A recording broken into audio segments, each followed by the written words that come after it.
வணக்கம். புதுக்குறள் ராமமூர்த்தி ஆகிய நான் சில புதுக்குறள்களை இயற்றியுள்ளேன். அதில் ஒரு குறளை இப்பொழுது உங்களோடு பகிர்ந்து கொள்ள விரும்புகின்றேன். அதாவது நம்முடைய ஒவ்வொருவருக்கும் ஆத்மபலம் உண்டு. அந்த ஆத்மபலம் எப்படி என்பதை குறித்து ஒரு குறளை இயற்றியுள்ளேன். இறையருள் என்ற தலைப்பில் இந்த குறளை நான் இயற்றியுள்ளேன்.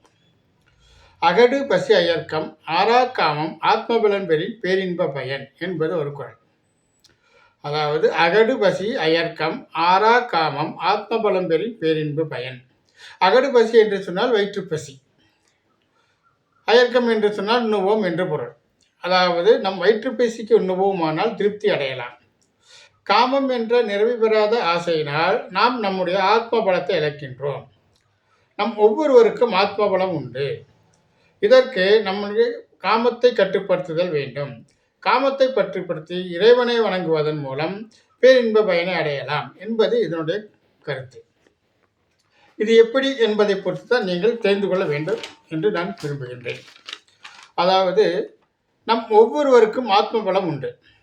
எப்படி என்று சொன்னால், நம்முடைய குழந்தைகளுக்கு திருமணம் அல்லது பிறந்தநாள் போன்ற நல்ல காரியங்களுக்கு பெரியவர்களை அழைத்து நாம் வாழ்த்து சொல்ல அழைக்கின்றோம்.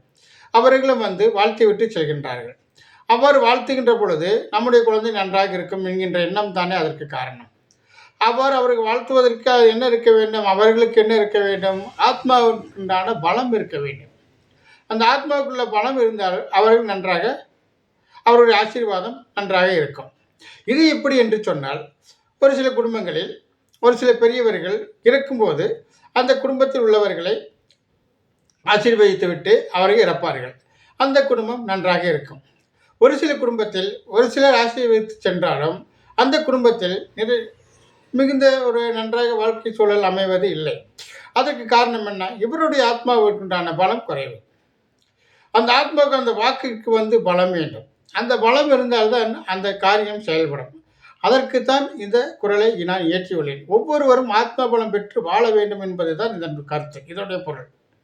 அதாவது எப்படி சொன்னால், இன்பம் தழுவுதல் நமது காமத்தை கட்டுப்படுத்துவதனால் நிறைய பயன்பாடுகள் உள்ளது என்பதை ஞானிகள் கூறுகின்றனர். அதாவது இன்பம் தழுவுதலில் நம்முடைய உயிர் அணுக்களில் நம்மோடு இருக்கின்ற பொழுதும் ஒவ்வொரு பருவத்திலும் ஒவ்வொரு மாற்றங்களை ஏற்படுத்தும். அந்த ஒவ்வொரு மாற்றங்களும் நமக்கு நல்ல வினைகளை செய்து தரும்.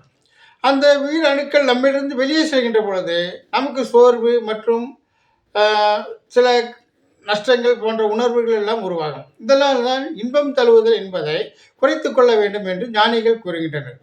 அதன் வெளியில் திருவள்ளுவர் அவர்கள் ஒரு குறளை ஒன்றை சொல்லியிருக்கின்றார். பொறிவாயில் ஐந்தவித்தான் ஒழுக்க நெறி நின்றார் நீடூடி வாழ்வார் என்று அந்த குறள். அதாவது பொறிவாயில் ஐந்தவித்தான் ஒழுக்க நெறி நின்றால் நீடூடி வாழ்வார் என்று.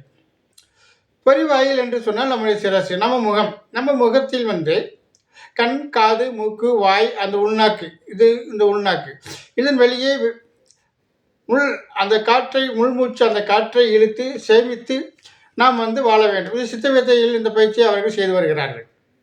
இது அன்றே திருவள்ளுவர் அவர்கள் கூறியிருக்கின்றார். இதனால் மட்டுமின்றி ஒழுக்க நெறிமுறைகளோடு இருக்க வேண்டும் என்று ஒரு வார்த்தையை அவர் கூறுகின்றார். ஒழுக்க நெறிமுறைகள் என்று சொன்னால் இன்பம் தழுவுதலை குறைத்து கொண்டு மட்டும்தான் அதுக்குண்டான பலனை அடைய முடியும் என்பதை அவர் தெளிவாக கூறியுள்ளார் என்பதை கூறி விடைபெறுகிறேன். நன்றி, வணக்கம்.